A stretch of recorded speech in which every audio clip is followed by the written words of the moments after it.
Greetings and namaskara, everyone. This Himalayan Academy Publications presentation is by Satguru Bodhinatha Velan Swami and is based upon the Publisher's Desk article in the January-February-March 2003 edition of our magazine Hinduism Today and is entitled Mistakes Are Part of the Spiritual Path. Since September 11th, there have been increased statements by Western leaders condemning some men as being evil and extolling others as being good. This, of course, is not the Hindu perspective. But since it is so common, it is good to take time to reflect on the Hindu point of view regarding good and evil. For those who are parents, it is good to discuss the Hindu view with their children to make sure our children's thinking on the matter remains uninfluenced by Western thought. The Hindu viewpoint is that all of mankind is good, for we are all divine beings, souls created by God. In fact, we are all one family, Vasudhaiva Kutumbakam. The whole world is one family. Each soul is emanated from God as a spark from a fire, on a spiritual journey which eventually leads back to God. All human beings are on this journey, whether they realize it or not, and the journey spans many lives. If all are on the same journey, why is there such a disparity between men? Clearly, some act like saints, and others act like sinners. Some take delight in helping their fellow men, while others delight in harming them. The Hindu explanation is that each of us started the journey at a different time. Thus some are at the beginning of the spiritual path, while others are near the end. In other words, there are young souls, and there are old souls. Our Parama Guru Yana Guru Siva Yoga Swami, in speaking to devotees, described life as a school, with some in the MA class and others in kindergarten. And to each he gave lessons according to the level of advancement. Man's nature can be described as threefold: spiritual, intellectual, and instinctive. It is the instinctive nature, the animal-like nature, which contains the tendencies to harm others. Men who are expressing those tendencies are young souls who need to learn to harness this force. The Hindu approach to such a man is not to label him evil, but rather to focus on helping him learn to control his instincts and improve his behavior. Gurudeva Satguru Savaya Subramanya Swami said insightfully, "People act in evil ways who are not yet in touch with their soul nature and live totally in the outer instinctive mind. What the ignorant see as evil, the enlightened see as the actions of low-minded and immature individuals." Important insights into the soul's maturing process can be gained by looking at the three Shaktis of God Shiva, which are symbolized by his trident or Trishula. Icha Shakti, the power of desire. Kriya Shakti, the power of action. And Jnana Shakti, the power of wisdom, which are also the three powers of the soul. We first have a desire, and when the desire becomes strong enough, we act. In young souls, the action may be ill-conceived, even against Dharma. For example, a man wants a computer, so he steals one. Money is needed, so he robs a bank. The soul is often caught up in repeating a cycle of similar experiences, moving back and forth from desire to action, until the needed lesson is learned. In the case of the adharmic action of stealing, eventually he will learn the lesson that this is not the best way to acquire possessions. This learning is the Jnana Shakti, wisdom, causing his behavior to improve. This process is the same for dharmic actions. Say we are helping out as a volunteer at the temple, teaching children's classes once a month.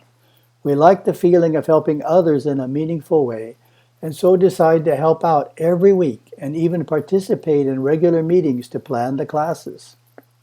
We are doing a selfless action, and the reaction it has on us is to feel more inner joy. The jnana is to resolve to do even more service and thus feel even more joyful. We have improved our behavior. A few years ago, a segment on television described an innovative prison in California. As we all know, the usual approach is to regard jail simply as a time of punishment by confinement for a number of years. Under this approach, many of the prisoners released repeat the same crimes and return to jail again and again. Their behavior shows no improvement. In fact, they may learn the criminal's craft while serving their sentence. In this innovative prison program, the warden had initiated a regimen that included counseling, yoga, and other therapeutic activities to improve the behavior of prisoners so they would not repeat their crimes and return to jail.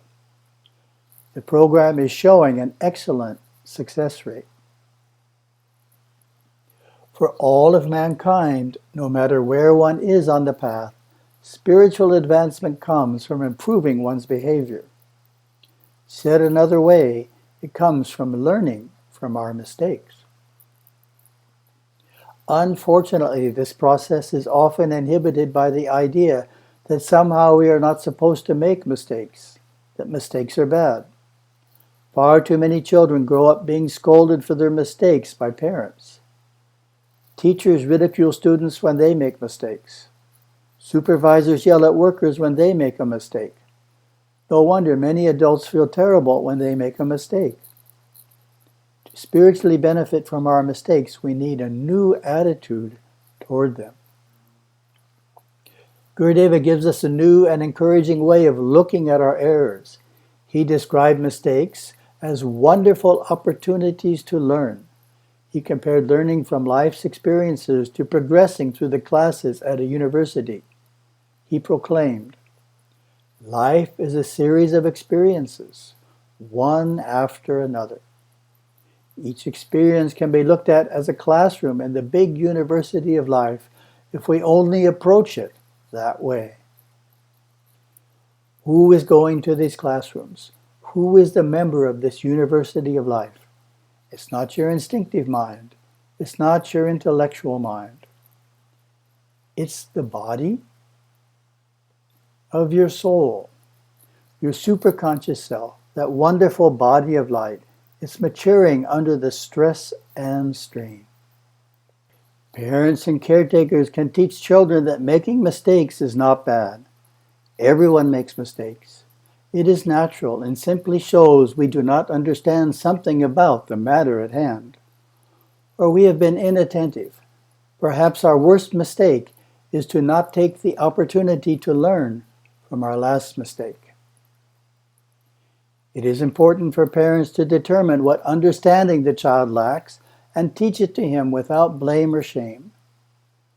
When parents discipline through natural and logical consequences, children are encouraged to learn to reflect on the possible effects of their behavior before acting. Such wisdom can be nurtured through encouraging self-reflection, asking the child to think about what he did and how he could avoid making that mistake again. Moving on, there are 4 progressive reactions that naturally ensue when one makes a mistake. A common first reaction to having made a mistake is to become upset, to become fretful or angry about it, or if it is a serious mistake, to become deeply burdened and even depressed. That is a normal first reaction, but if it is our only reaction, it is not enough for those seeking to advance themselves spiritually. To progress, we need to cope with the emotional reaction to the action and move on to the learning stage.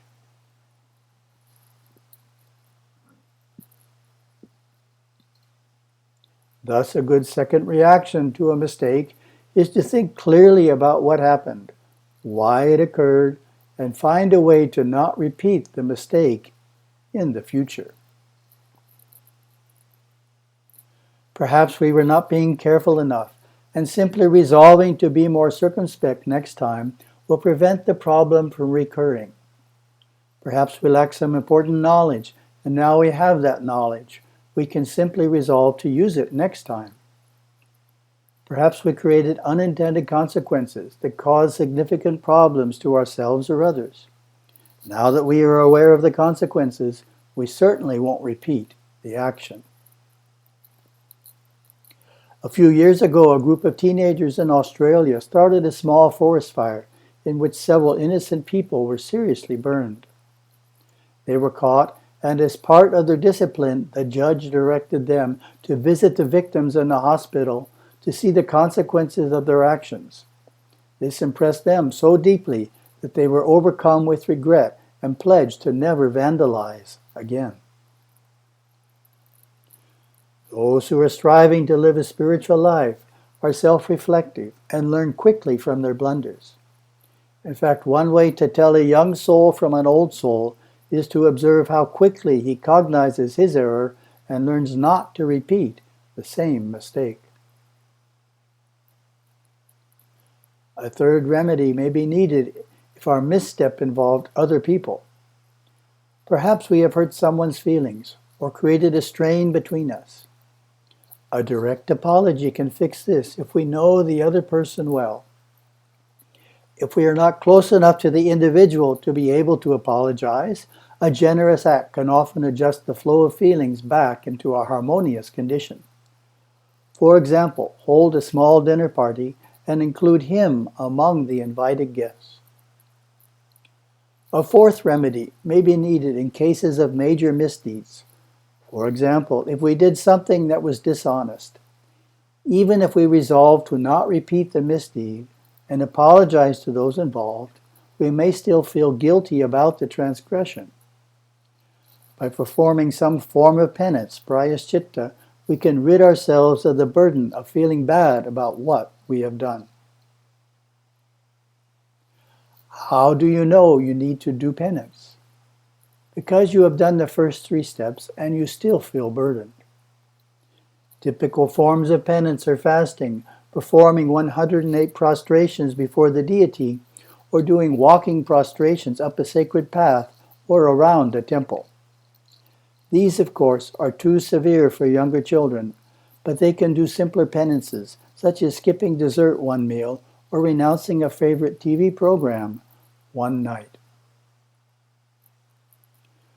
To get the most benefit out of penance, we suggest that you have in mind specific misdeeds you regret having done, as well as promise the deity you will try your best not to repeat that misdeed again. All of this does not mean we don't punish those who act in evil ways. Societies and nations must protect themselves with appropriate actions that restrain wrongful behaviors. But even while punishing those who act with malicious intent, let us remember they too are souls on the journey of spiritual maturity and discovery. Let the focus be not on categorizing men as good or evil, but on encouraging all to improve their behavior by applying the appropriate remedies and sanctions. Om Shanti Shanti Shanti